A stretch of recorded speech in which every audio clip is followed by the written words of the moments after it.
Son bonitos los dos y para variar son tan ricos que va a ser difícil terminar la materia en una clase, ¿verdad?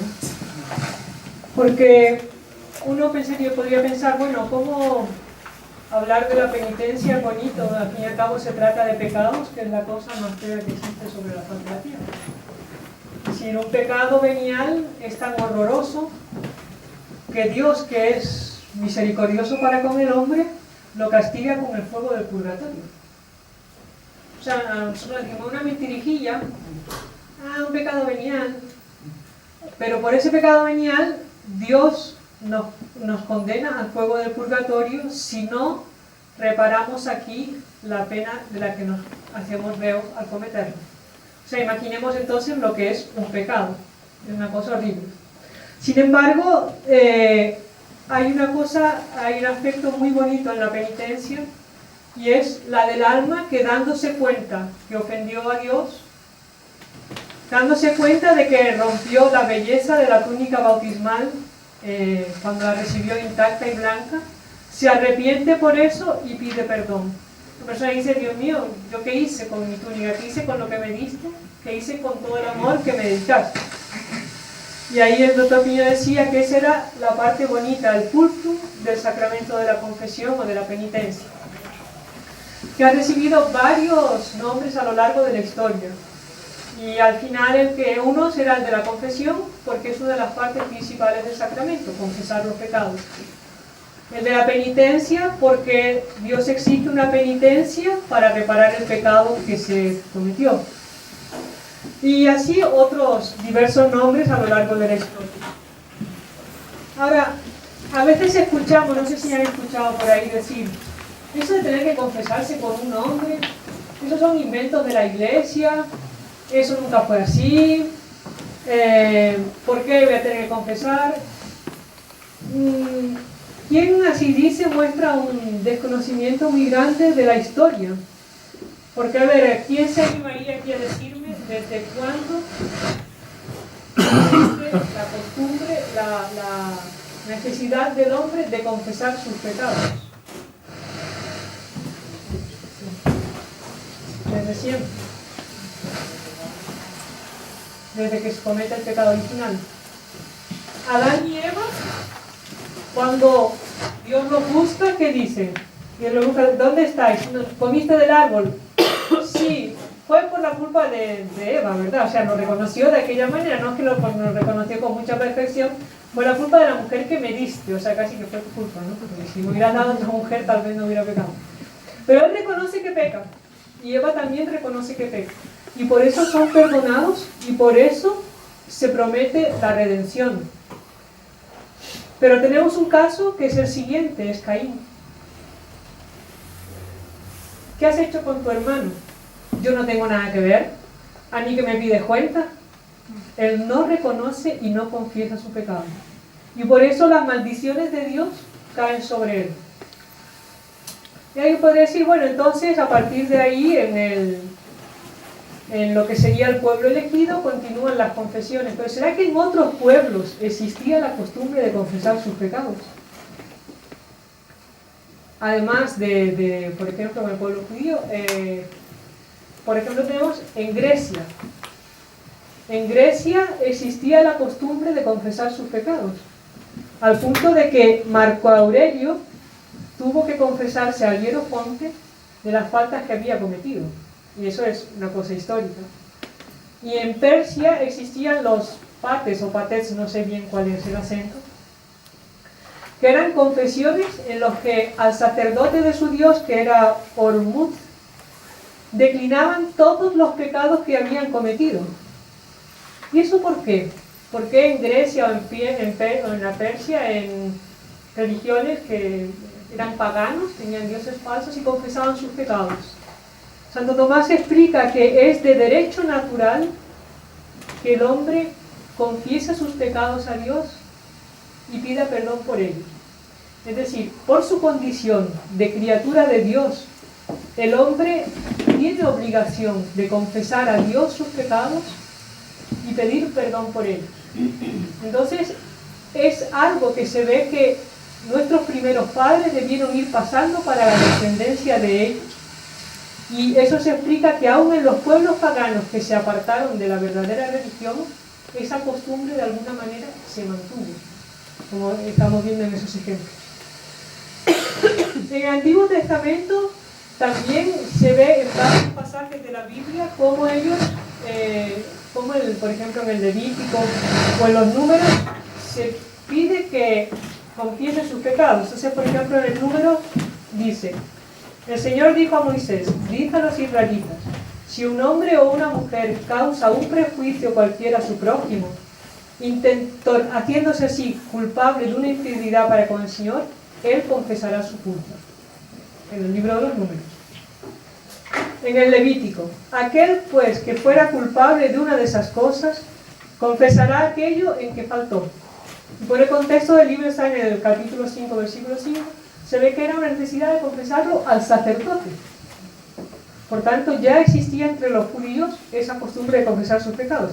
Y hasta hoy, los judíos se confiesan a la hora de la muerte. Cuentan al sacerdote todos sus pecados. Por lo menos el que quiera morir bien de acuerdo a la ley de ellos. Y si vamos a ver en el Antiguo Testamento, son numerosos los casos en que se ve a alguien que comete un pecado, pide perdón y es perdonado. También encontramos, como por ejemplo el caso de David. David enseguida reconoce su pecado. Y es lo que lo hace diferente de Saúl.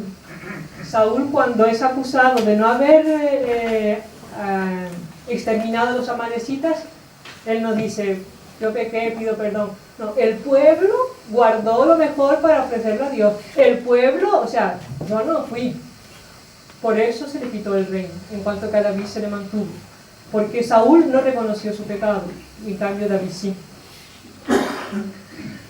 Y por eso que David confesó rápido su pecado, fue perdonado enseguida. Natán venía amenazando a David y le dice, tú has ofendido a Dios. Él dice, sí pequé, perdóname mi pecado. Y dice, no te preocupes porque tu falta ya se perdonó. Hizo pacto por haber confesado y haber pedido perdón. Y el propio Acab, por ejemplo, Acab, cuando Elías le dice que va todos los castigos que va a recibir por todas las ofensas que ha hecho contra Dios, se vistió de penitencia, se colocó ceniza y Dios perdonó. A pesar de que él después iba a continuar pecando, porque Acab continuó pecando y murió mal. Pero en ese momento, ese pecado que había sido hecho por la penitencia y el perdón que Acab pidió, fue perdonado. Tanto que le dijo Dios a Elías, dile entonces, no castigaré a Acab en vida, y sí a la casa de Acab después de que él fallezca, por la reconoción del pecado. Por lo tanto vemos que cuando Cristo viene a la tierra, él se encuentra que ya existe la confesión de los pecados. No es una cosa nueva que él incluye. Él, ¿qué es lo que hace? Como el matrimonio. El matrimonio ya existía. En cuanto a ley natural, se constituía un matrimonio entre un hombre y una mujer que se unían con la finalidad para la cual tiene el matrimonio. Pero Dios, Cristo, la elevó a cualidad de sacramento. Igual con el sacramento de la penitencia. Una confesión que ya existía de las culpas, Dios la eleva a sacramento. Pero no se pueden disimular las faltas, hay que confesarlas todas. Por eso dice los proverbios, quien disimula sus faltas no ha de prosperar, quien las confiesa y las detesta obtiene misericordia. Bueno, ahora, ¿cuándo instituye Nuestro Señor el sacramento? ¿Quién se acordaría ver algún pasaje del Nuevo Testamento de cuándo fue instituido el sacramento de la penitencia? Con los apóstoles, cuando les dijo, lo que permanece en la tierra, te hará perdonar en el cielo. A ver, no fue ahí, no. En la del paralítico. Tampoco. Tampoco. La primera aparición después de la resurrección. Exactamente. Después de la resurrección, Él le dijo, recibid el Espíritu Santo. A aquellos a quien perdonéis los pecados, les serán perdonados, y a aquellos a quien se los retengáis, les serán retenidos. Porque hasta entonces, el propio nuestro Señor, Él había perdonado los pecados, produciendo el efecto del sacramento de la penitencia, como en la mujer adúltera, en la samaritana, en cuantos y cuantos que Él perdonó. Pero es a partir del bautismo, después que comienza a expandirse, después de su muerte, que ya se pueden aplicar el valor de la redención, que empieza a operar el valor de el sacramento de la penitencia.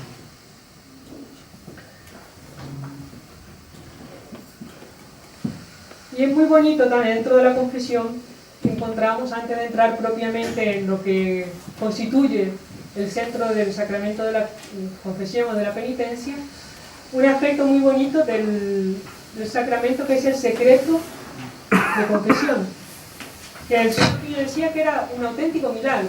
De cómo se explica que hombres frágiles como nosotros sean capaces hasta de dar la vida por no revelar el secreto de confesión, como ya ha ocurrido tantas veces en la historia, o estén dispuestos a pasar 20 años en una cárcel porque fueron acusados de un homicidio y se podrían defender si revelasen el secreto de confesión, pero como no lo pueden revelar, se quedan en la cárcel hasta que el asesino, viéndose a las puertas de la muerte, reconoce y dice: yo maté, y él no, y ahí sale de la cárcel.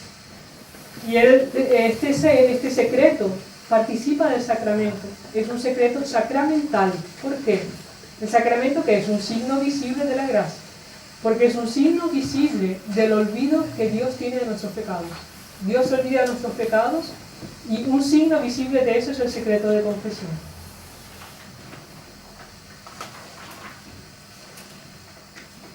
Ahora, ese poder de perdonar los pecados, los fariseos, ¿qué le dicen cuando cura al paralítico? Los pecados son perdonados. ¿Qué dicen los fariseos? ¿O qué piensan los fariseos? Es blasfemia. Solo Dios puede perdonar los pecados. Ahora, imaginémonos la misericordia que es que Dios conceda a los hombres el poder de perdonar los pecados que Él tiene. De manera que todos los sacerdotes pueden perdonarlos en cualquier circunstancia, incluso en peligro, porque hay ciertos pecados como aborto, así, que se reservan para el obispo, para los penitenciarios. Pero en peligro de muerte, el sacerdote puede absolver absolutamente de todos los pecados que la persona ha cometido. Puede hacer un asesinato, un sacrilegio, haya matado a un papa, haya cometido, no sé, es imposible, creo, pero sin aborto, da igual. Todo lo que una persona haya podido hacer en su vida, en el momento de la muerte, el sacerdote lo puede perdonar. Y es en todas las edades, en todos los lugares. No es que hay que confesarse en la iglesia. No, es bonito confesarse en la iglesia, pero no es necesario. El lugar de la confesión puede ser cualquier lugar en el que sea necesario. Sí. Pero vamos a esos sacerdotes perdonar todos los pecados en un momento de muerte, ¿no? Y ir directamente al cielo. No, es que con el pecado existen dos cosas: la culpa y la pena. Entonces, la culpa es perdonada, pero la pena solo parcialmente y dependiendo de la disposición de la persona. O sea, una persona que tiene contrición perfecta a la hora de la muerte se va al cielo sin necesidad de que un sacerdote la absuelva. Pero una persona que tiene la gracia de ser absuelto por un confesor, pero no recibió ni la bendición papal ni la extremaunción, pues la pena se le perdonará en tanto en cuanto sea perfecta la contrición que tiene. No. A ver, es lo siguiente. Lo que, según yo tenga, si yo cometo un pecado mortal y voy a morir, y yo pido la gracia de tener un dolor perfecto. ¿Qué es dolor perfecto? Me pasa que eso vendría un poco más adelante, pero no importa. Un dolor perfecto es arrepentirme de haber ofendido a Dios por ser Él quien es. En la medida que mi arrepentimiento sea perfecto, como es un acto de caridad, la caridad dice cubre una multitud de pecados. Entonces, en la medida que mi amor a Dios sea grande como para obtener el perdón de los pecados, también obtengo el perdón de la pena. O sea, hay casos que se cuentan. Hay una mujer que, bueno, fue infiel al marido, mató al marido, creo, o mató, por culpa de la infidelidad el marido se suicidó, o sea, ella fue culpable del pecado de suicidio del esposo, pero además ella de desesperación acabó matando al niño que había tenido, y va a confesarse, se confiesa y tiene un dolor tan perfecto de sus pecados que el de propio dolor de los pecados muere. Son varios casos en la historia en que del propio dolor el corazón no aguanta y muere la persona. Y ella después se aparece a un confesor y lo cuenta. Y ella ve, en lo que sería el juicio de Dios, que el sacerdote que la había confesado no era sacerdote. No era sacerdote, era un impostor. Pero que por la contrición perfecta que ella había tenido, se le había perdonado todos los pecados y toda la pena menos la que correspondía a la muerte de Dios. De tal manera que ella tuvo que pagar tantos años de purgatorio cuantos años había vivido allí. Pero el resto, todo se le perdonó. ¿Por qué? Porque su amor a Dios y su arrepentimiento fue tan grande que Dios lo toma y borra una multitud de pecados. Entonces, ella no se confesó con ningún sacerdote, porque el sacerdote no era sacerdote, era un impostor. Pero la contrición de los pecados, el dolor tan grande que tuvo, hizo que esos pecados se borraran. Esto a ver lo puede explicar mejor que Santa María, el Padre Pedro Pablo y el Padre José Francisco aquí presente, ¿verdad? Ahora, resulta que si la persona va a confesarse, pero el dolor no es tan grande, vamos a suponer, yo me confieso ahora, después que termine la reunión, confieso, salgo por la puerta y muero, me da un infarto. Si el dolor no fue tan grande, si mi amor a Dios no fue tan grande como el de esa señora, mis pecados están todos perdonados, pero no apaga la pena. Esa pena se apaga o por la caridad o por la penitencia, donde todas las enfermedades, todo lo que nos viene puede apagar esa pena del purgatorio. Pero si no tenemos esa contrición perfecta, aunque me acabe de confesar, no voy directo al cielo. Porque esa pena que el pecado deja en el alma como unos residuos, como unas reliquias. Deja el alma, es como si un mantel que está todo sucio, uno lo mete en la lavadora, pero quedan todavía aquellas sombras, no sale blanco, ¿cierto?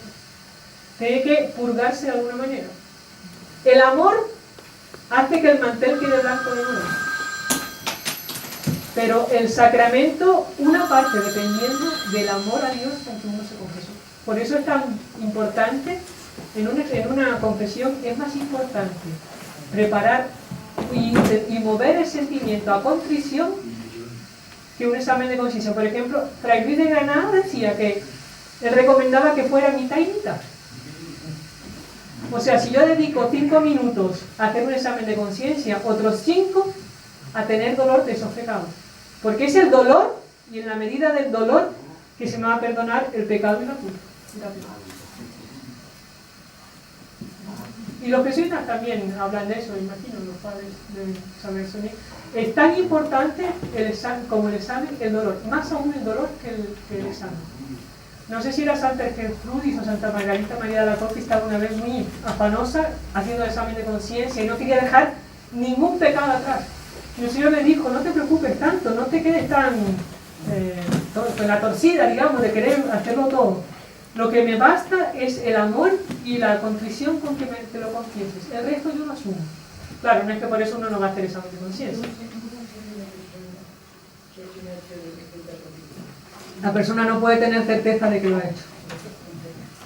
Pero sí puede, por ejemplo, si una persona se ve a la hora de la muerte y le dice a nuestro Señor, Dios mío, yo querría tener una contrición perfecta y querría estar arrepentida por amor, eso de ahí, ese deseo, Dios lo toma. Dios lo toma como un, por lo menos, bueno, eso escuché yo en Brasil, como una contrición perfecta. Porque es el deseo de querer arrepentirse por amor a Dios. Pero certeza absoluta no podemos tener, por eso es mucho más recomendable recibir la confesión.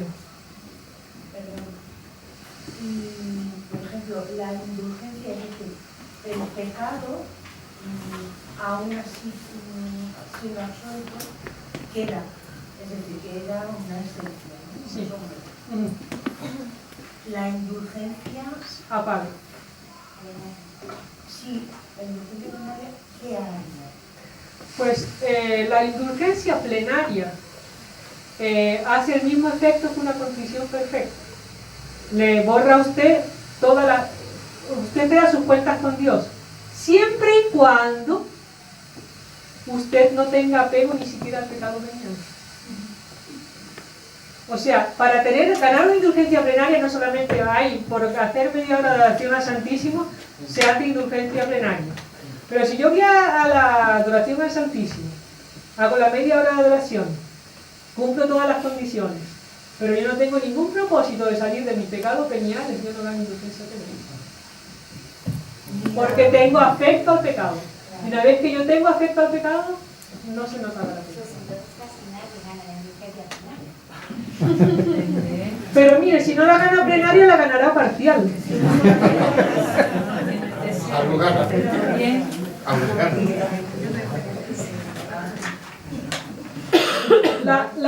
Sabe que había, no sé si fue Santa Teresa u otra religiosa, que vio el alma de una religiosa muy tibia, que al día siguiente de morir se iba al cielo.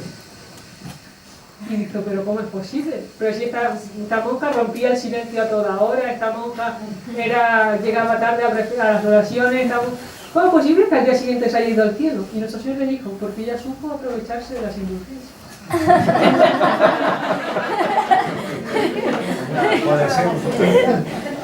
No, es verdad. Es que si usted va a ver, hay muchas cosas por las cuales se ganan indulgencias.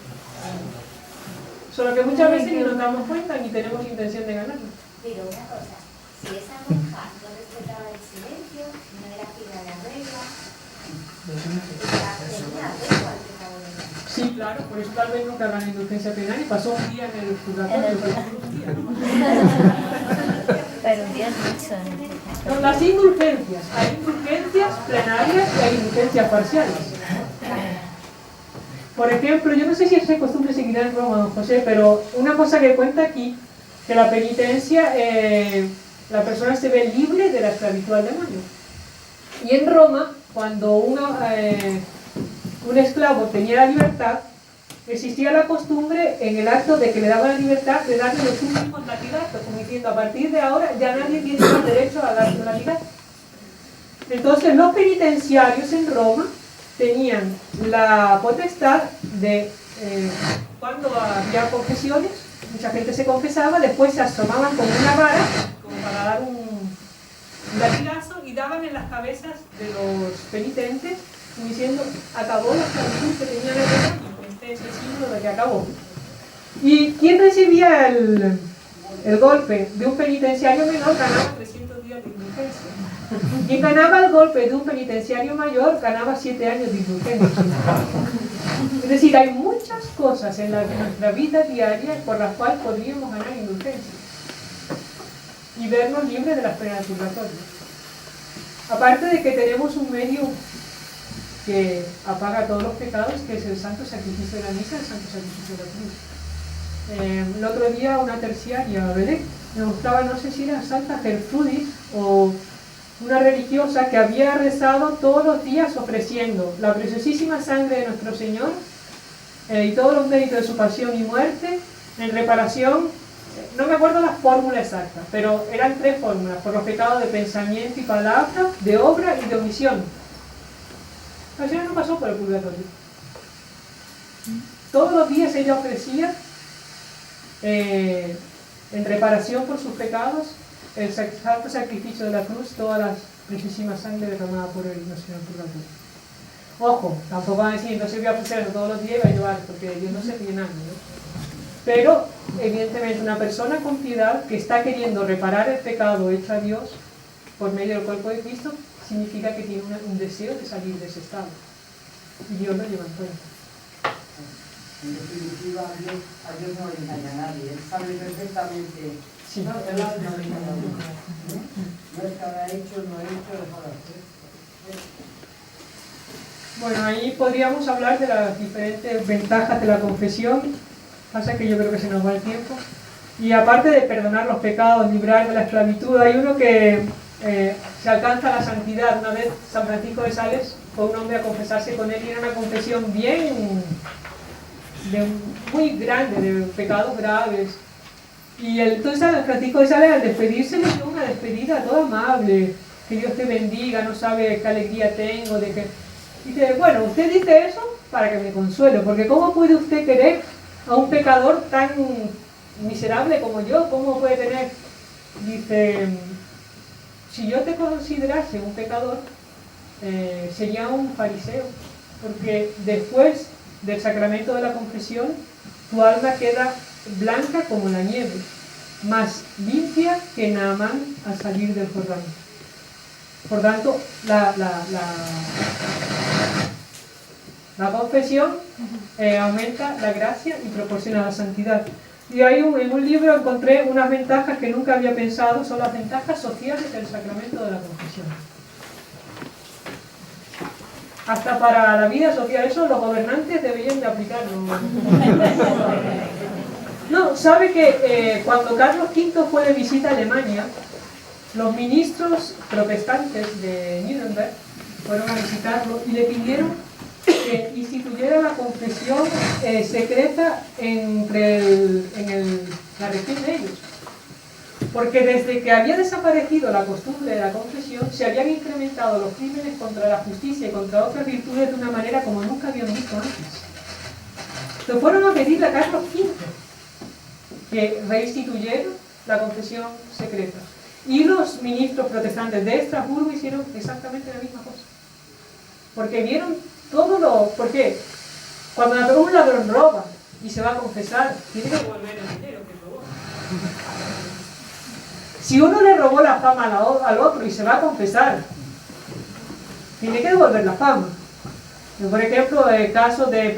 Cuéntame en el libro, no me acuerdo los nombres ni los lugares, pero un señor que fue acusado por un falso testimonio de un hombre de haber robado algo y es condenado. Y después de 2 años en prisión, este señor va a confesarse y el sacerdote le dice que bueno, que tiene que restituir la fama a quien se la robó. El otro fue liberado. ¿Por qué? Porque existía el sacramento de la confesión. Y en la confesión se le pide. Entonces, el número de crímenes aumentó considerablemente en los lugares protestantes después que se eliminó. Y lo vemos hoy en día. El Tolkien incluso decía una vez que él fue a una prisión, tenía discernimiento de los espíritus y él veía las caras. ¿Cuál es la diferencia entre estos que están aquí dentro y los que están fuera? Es que los que están fuera alguna vez en su vida hicieron examen de conciencia. Los que están dentro nunca lo hicieron. Por eso están dentro. Por eso cayeron más bajo. Porque jamás se pasaron a pensar que también hicieron. Ahora vamos a ver. La materia del sacramento de la penitencia son los actos internos de la persona que se confiesa y la absolución del sacerdote. Es necesario tanto los actos del penitente cuanto la absolución. Si falta uno u otro, no hay confesión. Ahora, ¿cuáles son los actos del penitente que se necesitan para una buena confesión? Son 3. Alguien dirá, no, pero yo toda la vida en el catecismo me enseñaron que eran 5. Examen de conciencia, dolor de los pecados, propósito de la enmienda, decir los pecados al confesor y cumplir la penitencia. Pero actos esenciales son 3, que serían la confesión, solo que a su vez la confesión, para estar bien hecha, exige un examen de conciencia. Porque quien no se para a pensar en sus pecados, ¿cómo va a confesar lo que tiene que confesar? Sobre todo si quedan ciertos sin confesar. La contrición, que exige un propósito de la enmienda. Y si no es como... Hubo un caso, nos contó un sacerdote de Colombia, que una vez estaba teniendo confesiones y llega el señor y le dice, padre, yo vengo a confesarme porque voy a matar a un hombre, pero si me muero no quiero condenarme. Y era un sicario, que allá en algunos países es como, hay fontaneros, hay carpinteros y hay sicarios, es una profesión.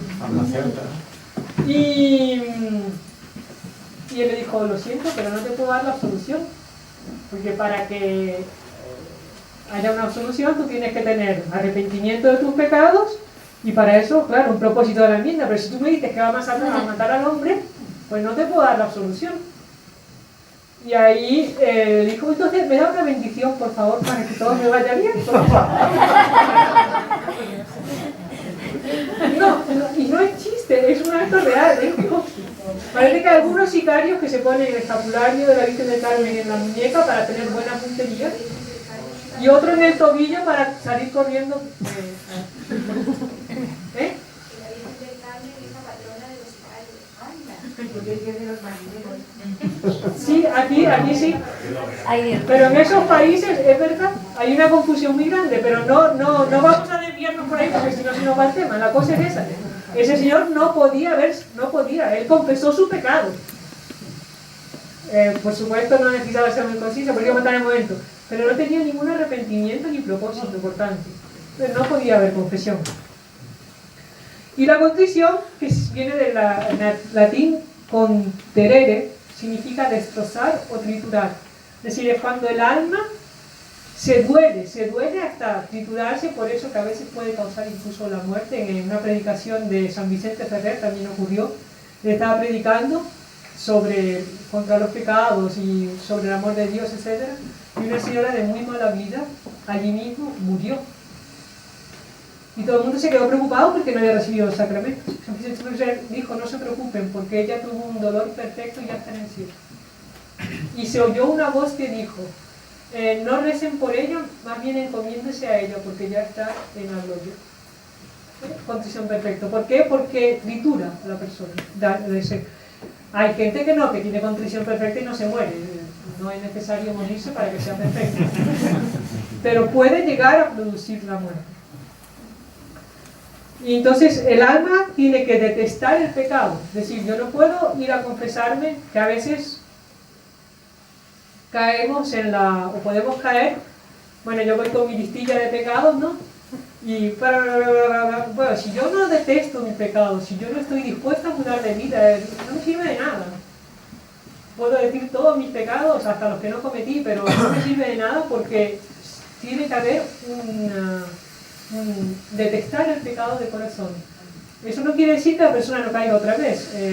Señor Tomillo contaba siempre un caso de un escritor francés que visitando Roma, detrás de una iglesia, encontró una piedra en la que había sido, en que un pecador había ido escribiendo, hoy pequé, cometí tal pecado, me confesé. Al día siguiente, hoy volví a pecar, peor que ayer, me confesé. Y no es que no estuviera arrepentido, pero el hombre recaía continuamente. Fueron años. Y en la piedra estaba escrita la historia de la conversión, hasta que él dijo, por fin no pequé más. Bueno, llevo un año sin pecar más.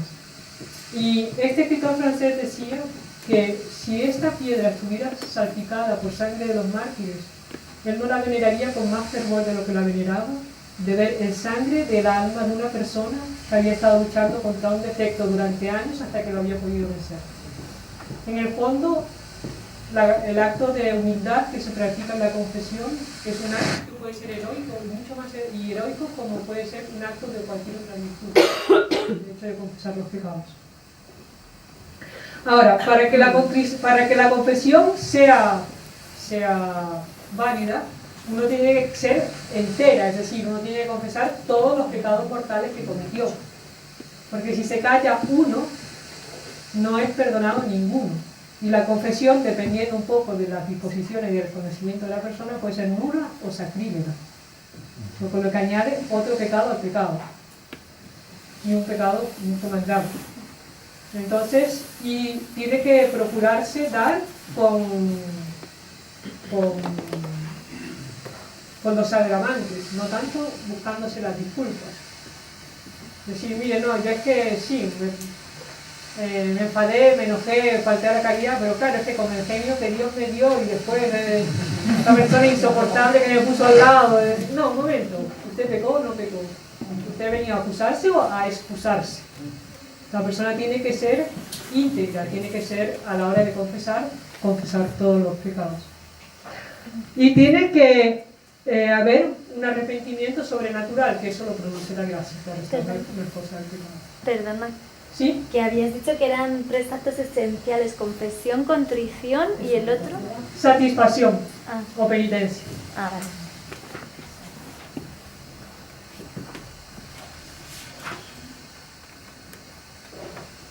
Bueno, ahí la contrición, estamos hablando, existe la contrición perfecta y la contrición imperfecta, que se llama también atrición. La contrición imperfecta es cuando yo me arrepiento de mis pecados por temor del infierno. Entonces yo sé que estoy en pecado mortal y que si me muero hoy me voy al infierno. Entonces yo me confieso por ese dolor, me duele haber cometido el pecado y me arrepiento porque no quiero irme al infierno. Eso es dolor de atrición o contrición imperfecta, pero es válida para recibir la absolución. No perdona de por sí el pecado, pero para recibir el sacramento sí. Y la contrición perfecta es aquella en que por amor a Dios yo veo lo mal que me porté con Él y por amor a Él me arrepiento de haber pecado, como hicimos, por ser vos quien soy, bondad infinita. Cuando el pecador se arrepiente por ser Dios quien es, ahí es contrición perfecta. Y de sí perdona todos los pecados.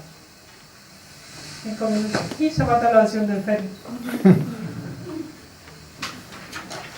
Bueno, la satisfacción o penitencia debe ser lo que el confesor mande, ¿no? Hay que cumplirlo. Y el propósito de enmienda es una cosa que también a veces se le hace poco caso en la confesión. Y el propósito de enmienda tiene que ser un propósito concreto y serio, no puede ser una cosa genérica. Es decir, yo sé que soy muy goloso y cada vez que paso por una pastelería me compro un kilo de dulces y me lo tomo y por gula, sin hambre, yo voy a confesar de que cometí gula, pero yo tengo que hacer el propósito de no pasar por delante de esa pastelería. Porque si no, no es serio. Es decir, yo voy a seguir pasando todos los días por allí para seguir todos los días comiéndome el chocolate, pues no estoy haciendo un propósito serio. No voy a hacer el propósito de nunca más pecar de gula, no. El caso concreto que me llevó a pecar de gula fue esto. Y cada vez que hago esto me lleva a lo mismo, entonces tengo que hacer el propósito. ¿Y hasta dónde debe llegar? Padre Muñana o algo así cuenta unos casos impresionantes de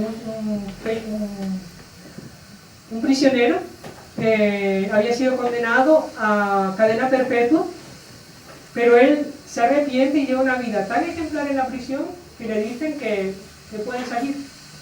Y él dice no, porque si yo salgo voy a caer en otra peor de la que estoy, déjenme en la cárcel. Porque hasta allá tiene que llegar el propósito. Es decir, yo tengo que estar dispuesta a renunciar a todo que me lleva a pecar.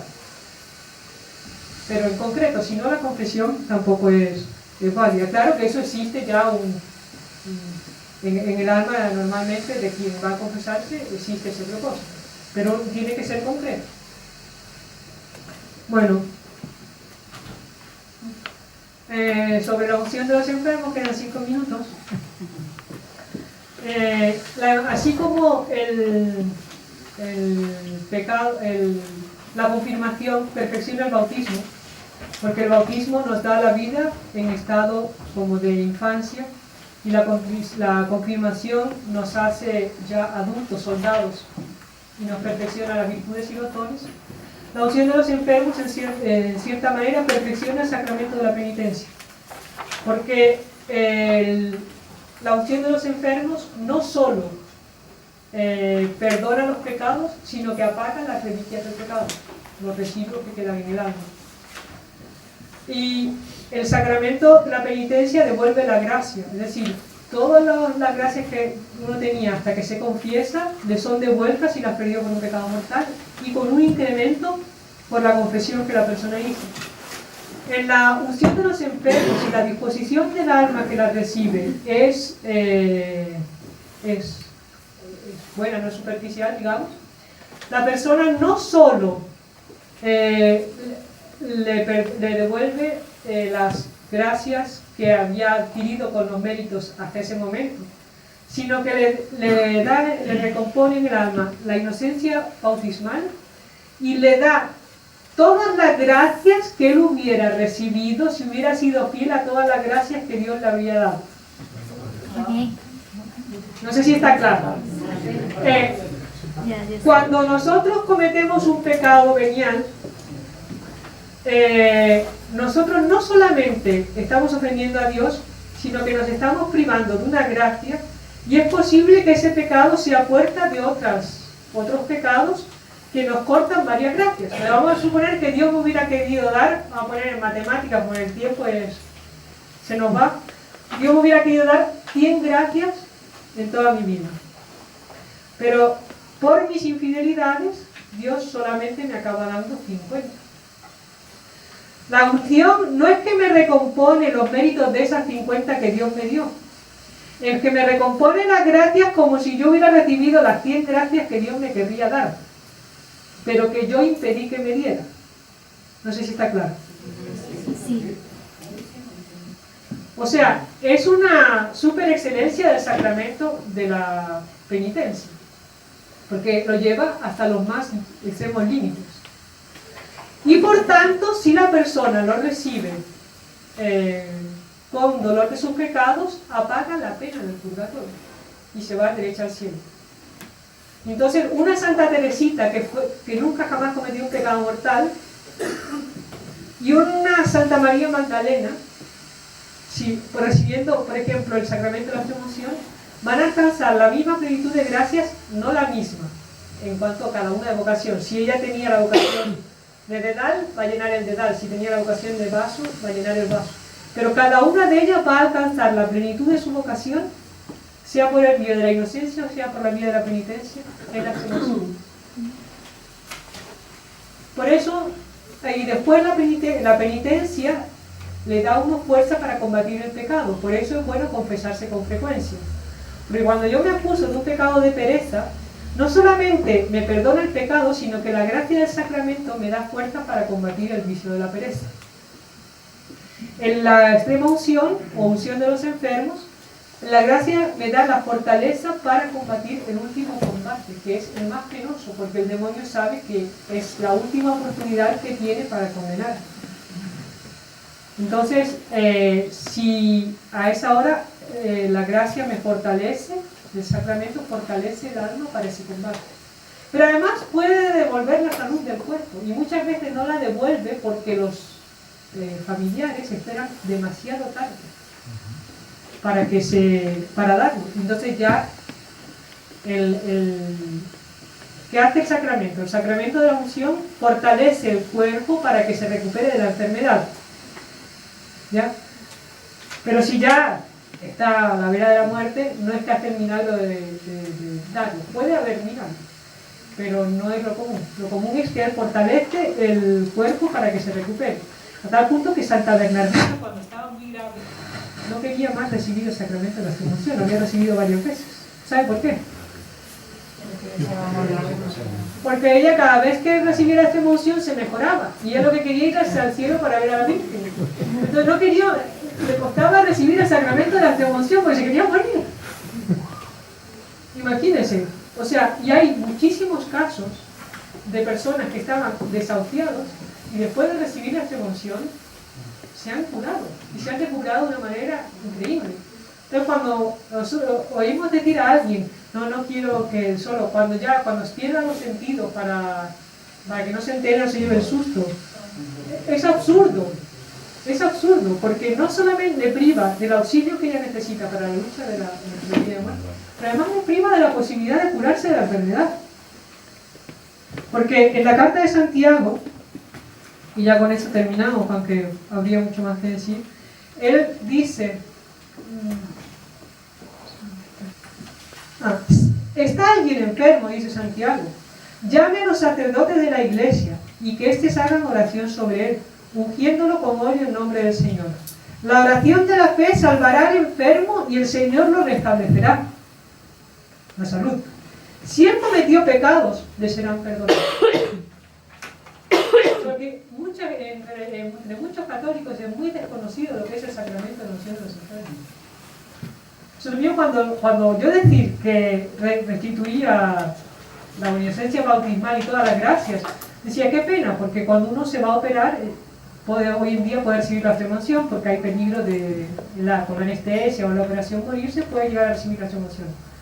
Me podía recibir la extremaunción cuando me operé tal cosa, tal otra. ¿Sabe lo que es que le restituya la inocencia bautismal?